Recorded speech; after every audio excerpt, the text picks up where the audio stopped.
بے اولاد کے لیے کوئی وظیفہ قرآن مجید کا دیا ہوا وظیفہ سب سے قیمتی ہے۔ وَقُلْتُ اسْتَغْفِرُوا رَبَّكُمْ إِنَّهُ كَانَ غَفَّارًا يُرْسِلِ السَّمَاءَ عَلَيْكُمْ مِدْرَارًا وَيُمْدِدْكُمْ بِأَمْوَالٍ وَبَنِينَ۔ کثرت استغفار، اس سے رب تعالیٰ اولاد سے نوازتے ہیں۔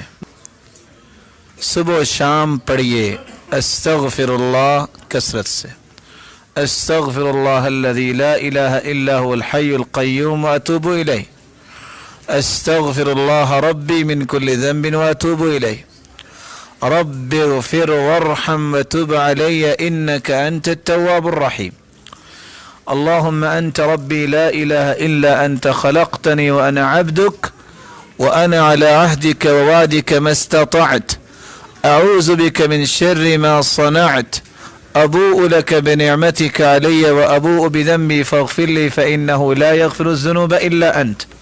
یہ 5 قسم کے استغفار ہیں، ان میں سے جو آسان لگے آپ اس کو پڑھ سکتے ہیں۔